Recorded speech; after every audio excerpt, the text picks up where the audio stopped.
Salutations à toutes et à tous, c'est toujours le frère Antoine Fadi, toujours avec Kalatam Balé, avec Bible, et oui, ce magnifique livre de vérité, Kalatam Balé. Nous sommes, nous allons page 690, c'est donc dans le livre L'Évangile caché de Koudoumane Moula, l'être suprême dans le visible, oui. Et nous sommes donc dans ce chapitre 41 à partir du verset 3. Et le début de on va dire les deux premiers versets de ce chapitre 41, on parle donc de la fille du chef du village de Djabané. Dans les Bibles actuelles falsifiées, c'est les Gadaréniens en fait, Djabané. Et on nous explique que on va lire tout simplement.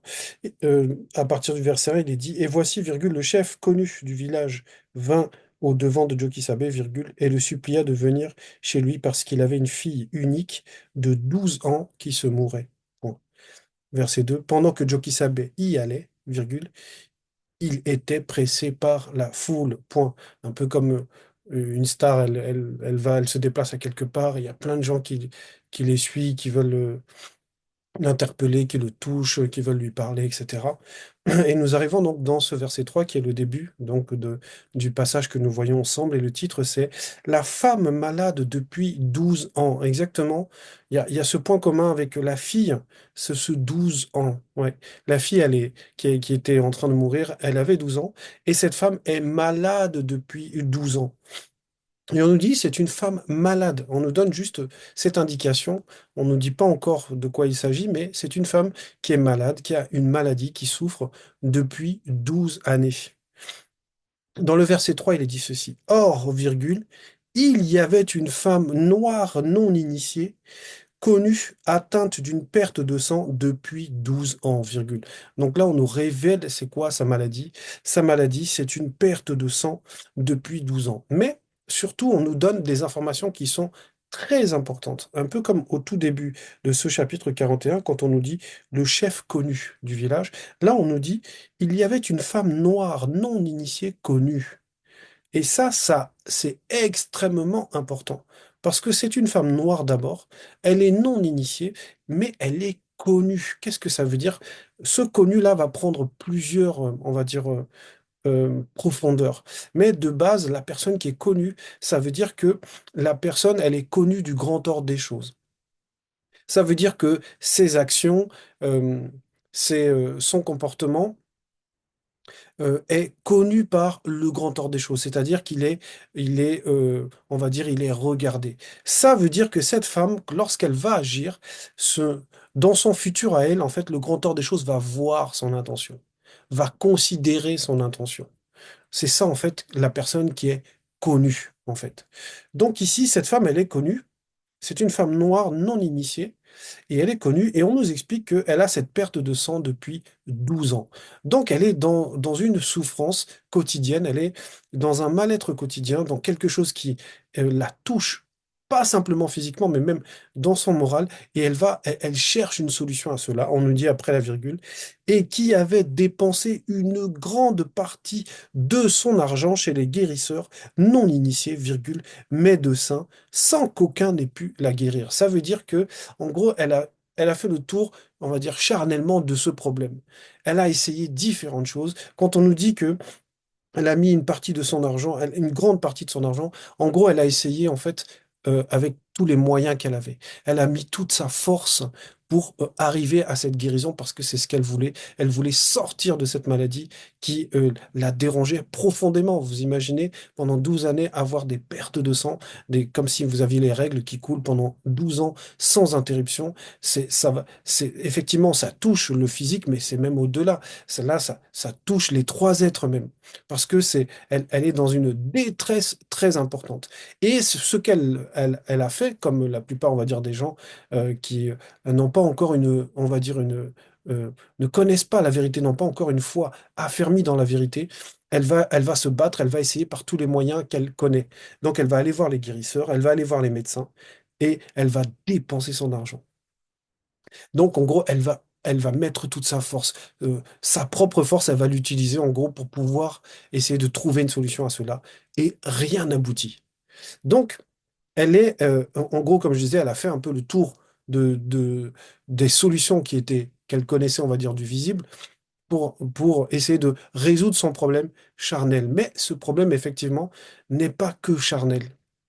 Certes, il se voit par l'écoulement dans le plan physique, mais c'est plus profond que ça. Et c'est pour ça que dans le verset 4, il est dit, elle s'approcha par derrière, virgule, et toucha le bord du vêtement de Jokisabe. Point. Donc, il y a la foule, Jokisabe est en train de passer, il y a la foule qui le presse, les gens le touchent, les gens l'interpellent, etc. Mais lui, il passe, et cette femme est là, elle observe, elle voit Jokisabe passer, et elle décide de faire quelque chose. Elle décide de faire quelque chose que, euh, même si les gens, quand Koudoumane est passé, les gens touchaient Koudoumane, elle a vu autre chose. Elle a visualisé quelque chose, en fait. Donc, elle va oser faire quelque chose. Pour elle, elle va oser faire quelque chose parce qu'elle a, dans sa tête, elle a une idée, on va dire, elle a ressenti quelque chose, elle a compris quelque chose, et elle va oser faire quelque chose pour elle, pour sa guérison, et qui allait lui apporter en fait la guérison, parce qu'elle a capté, en gros, une fréquence spirituelle. Elle a capté quelque chose spirituellement, elle a vu quelque chose, parce que on dit, et toucha le bord du vêtement de Jokisabe. Elle a touché juste un endroit précis, un bord, juste un tout petit endroit précis de son vêtement. Ça veut dire qu'elle a compris quelque chose, elle a capté quelque chose par rapport au vêtement. Parce que le vêtement a son importance. Le premier vêtement, on va dire, qu'on a, c'est notre propre corps, en fait. C'est le vêtement de l'âme et c'est le vêtement aussi, on va dire, de l'esprit, parce que les deux sont à l'intérieur. Et même le Moulidi nous avait expliqué cela par rapport à lors de la chute, lorsque le premier homme et la première femme donc, ont chuté, quand ils sont devenus pleinement physiques, c'est quand on leur a remis les vêtements en fait. Parce que le vêtement va représenter la dimension physique, va représenter le corps. Et c'est là que le physique, là, l'opaque, le physique apparaît. Donc le premier vêtement, c'est le corps. Et les premières personnes qui ont porté les vêtements, on va dire, c'est Moto et Muto par rapport à la réalité physique. Donc cette personne comprend que le vêtement y a quelque chose de spécial. Et oui, on va prendre cet exemple, on va aller dans Kinyé Beba, page 230. Voilà. Et on va parler du vêtement de Bai, celui qu'ils appellent Élie dans les Bibles classiques, donc le prophète qui ne connut point la mort. Et Bai, voilà ce qui est dit sur lui dans ce verset 7. Bai ôta son pagne qui était rempli d'énergie, virgule, et en frappa l'eau du fleuve, et il eut une onde de choc lumineuse électromagnétique. Point virgule. L'eau s'écarta de part et d'autre, virgule, et ils purent tous traverser à pied sec. Point. Donc là, on nous explique que B, en fait, avait un vêtement, avait un pagne, et en fait, ce pagne était chargé d'énergie. Parce que pour, on va dire, les initiés, pour certains prophètes, il y a dans le vêtement, en fait, il y a une puissance, il y a une énergie exceptionnelle. Et ça, c'est une représentation de ce qui se passe pour les entités, en fait. Quand les entités nous apparaissent, elles nous apparaissent avec des vêtements. Elles ont des vêtements, mais on sait que les entités, ce sont des énergies vivantes. Et le vêtement lui-même a sa propre énergie, en fait. Donc, elle a décodé cela. Le Verbe lui a permis de comprendre que ce ne sera pas à prix d'argent qu'elle aura sa guérison, parce que ça, la guérison ne s'achète pas à prix d'argent. Elle a compris que c'est spirituellement que sa guérison doit commencer. Donc, elle va visualiser sa guérison à travers une Kudumane, mais en faisant un lien en fait entre Kudumane lui-même et le vêtement, que en gros il y a une transmission d'énergie déjà entre Kudumane lui-même et le vêtement. Donc elle a compris que sa guérison, c'est dans ce vêtement-là, et qu'il faut aller toucher ce vêtement pour aller extirper l'énergie on va dire, nécessaire à sa guérison, parce que la femme, la femme représente en fait l'énergie extirpée de Moto. Cette puissance extirpée qui était au départ, qu'on a extirpée de Moto pour faire la femme, c'est ce geste-là en fait. Quand cette femme va venir toucher le vêtement, elle va faire sortir l'énergie de cet homme-là, de Kudumane. Elle va tirer cette énergie de Kudumane, exactement comme on a tiré la femme de l'homme en fait. On retourne donc page. 690, et on nous dit, dans le verset 5, il y a l'explication de qu'est-ce qui a motivé cette personne à aller toucher juste le vêtement de Joe Kisabe, mais en le faisant, comme il est dit, par derrière. C'est-à-dire que c'est, quand on dit par derrière, là, c'est que ça ne sera pas à la vue et au su de tout le monde. Ce sera, on va dire, comme en forme de cachette, comme en gros dans le secret. C'est secrètement qu'elle va venir extirper cela. Et on va le comprendre. Verset 5, il est dit, car elle se disait en elle-même, dans son esprit, deux points. Si je peux seulement extirper une petite portion de sa puissance en touchant le bout de son vêtement, virgule, je serai guéri. Point.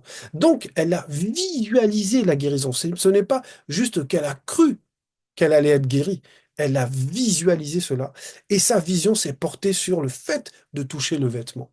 Que c'est par le vêtement qu'elle va extirper cette puissance, cette toute petite puissance qu'il lui faut pour être guérie, en fait. Verset 6. Au même instant, la perte de sang s'arrêta. Donc, la puissance effectivement est sortie et la puissance a restauré son corps. Verset 7. Et Jokisabe dit deux points. Qui m'a touché spirituellement? Point d'interrogation. Donc, au moment où cette perte de sang s'arrête, au moment où elle touche, puisque c'est instantanément, au moment où elle touche le vêtement, Koudoumane comprend qu'il y a une puissance qui est sortie de lui, exactement comme comme je disais, Muto a été sorti de Moto. Il y a une puissance qui a été extirpée. Et Koudoumane comprend que quelqu'un a réussi à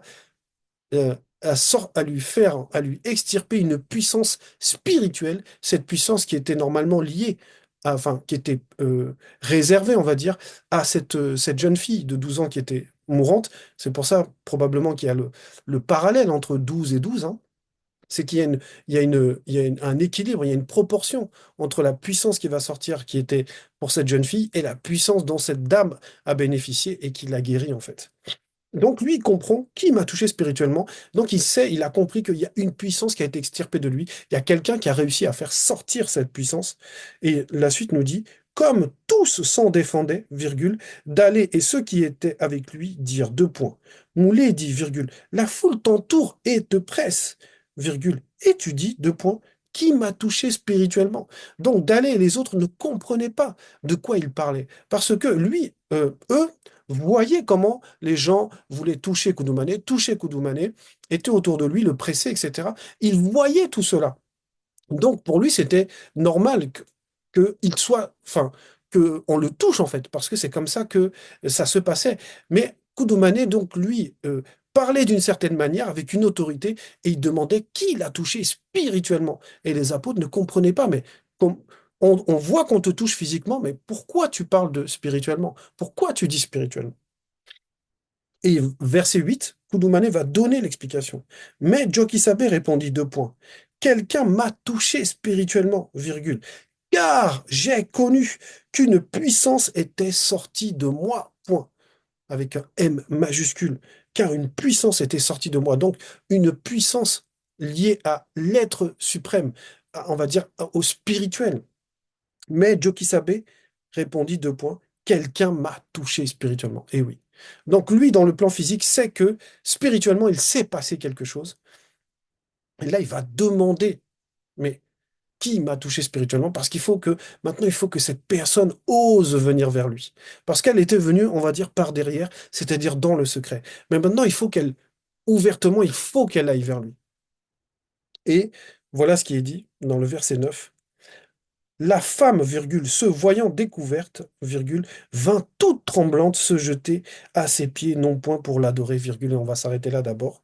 Donc, Jokisabe pose la question, et il la pose avec autorité. Il veut savoir qui l'a touché, parce que ça va permettre, ça va être un enseignement, en fait, pour les personnes. Et cette femme, parce que ce n'est pas une tricheuse, ce n'est pas une menteuse, quand elle est venue dans le secret, ce n'est pas que elle voulait nuire à Koudoumane ou faire du tort à Koudoumane ou voler quelque chose de Koudoumane. Ce n'est pas ça.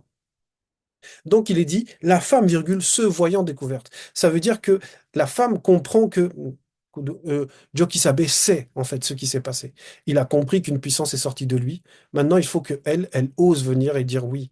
En fait, j'ai, en gros, j'ai eu la foi et j'ai fait cela. Et c'est ce qui se passe. Il est dit, vint toute tremblante parce que effectivement, Joe Kisabé parlait à ce moment-là avec autorité. Et elle vient devant l'autorité. Elle vient devant celui dont la toute petite puissance a pu la guérir. Donc, elle vient avec humilité, elle vient avec crainte du respect qui est dû à cet être suprême dans le visible. Et donc, il est dit, toute tremblante se jetait à ses pieds, non point pour l'adorer, effectivement, virgule, et déclara devant tout le peuple pourquoi elle l'avait touché. Donc, elle a raconté en gros, la visualisation de cette guérison et comment elle a osé le faire parce qu'elle avait compris, elle avait pénétré une fréquence que les autres ne pouvaient point pénétrer. Virgule, et comment elle avait été guérie à l'instant. Et oui, en gros que sa foi, en fait, a été, c'est la facette de la personne connue, c'est-à-dire que cette énergie-là a accepté, a validé cette femme. Et parce que cette énergie-là, elle est consciente. Cette énergie a sondé, a trouvé digne l'intention de la femme. C'est pour ça qu'elle est sortie et qu'elle a été, donc, on va dire, euh, euh, elle a été, on va dire, elle a fusionné avec la femme pour cette guérison, en fait. Donc, elle a raconté tout cela et c'est un témoignage de comment, en réalité, la foi est. La foi doit pénétrer les trois dimensions, mais croire, normalement, c'est visualiser. C'est ce que ça veut dire. Elle a eu une foi. C'est pas qu'elle avait juste, elle croyait en la guérison en voyant Joe Kisabé. Elle a visualisé la guérison. Verset 10. Joe Kisabé lui dit deux points. Ma fille. Oh, ça veut dire que Joe Kisabé accepte cette femme. Ce n'est plus une non-initiée. Là, c'est ma fille. C'est-à-dire que Joe Kisabé se place maintenant en tant que père, en tant que patriarche, en tant que celui qui protège, celui qui aide, celui qui réconforte, le père virgule, ta foi t'a sauvé et non ta foi t'a guéri. Mais ta foi t'a sauvé parce que là, ce n'est plus lié à la guérison elle-même. C'est une restauration de sa foi. Parce que le fait qu'elle était malade et qu'elle a été voir les guérisseurs, qu'elle a dépensé son argent, représente en fait une personne qui va chercher le salut, qui cherche à être sauvé, qui cherche à adorer le véritable Créateur, qui cherche à connaître la sanctification. Et les guérisseurs, les médecins vont représenter les religions, vont représenter les spiritualités. Et donc cette personne a mis son énergie dans les religions, dans les spiritualités, et au final, elle a été déçue parce que elle ne voyait pas la sanctification, elle ne voyait pas la restauration, elle ne ressentait pas ce salut qu'apporte la foi véritable. Et là maintenant, Joe Kisabé, là, qui va représenter la vérité. Là, elle entre dans la vérité, elle découvre la vérité, elle accepte pleinement la vérité, ce qui lui permet la restauration. Donc il lui dit, ma fille, virgule, ta foi t'a sauvée. Et oui, parce que là, la profondeur de la maladie depuis 12 ans, c'est elle représente en fait l'enfermement dans lequel on est quand on est livré à nous-mêmes. Et maintenant, le salut, c'est le fait d'accepter la vérité et de grandir dans la vérité. Et Koudoumane l'accueille avec familiarité parce qu'il lui dit ma fille. Ça veut dire qu'il considère qu'il y a un lien maintenant entre elle et lui. Donc, elle n'est plus non initiée. Elle a changé de statut. Elle devient non initiée graciée. Va en paix. Eh oui. Ça veut dire que maintenant, là, elle va pouvoir marcher dans la paix. C'est-à-dire qu'elle va pouvoir honorer l'Oba, elle va pouvoir adorer l'Oba, elle va pouvoir suivre les préceptes, les commandements sans crainte parce qu'elle est désormais dans la vérité. On lui a redonné son identité.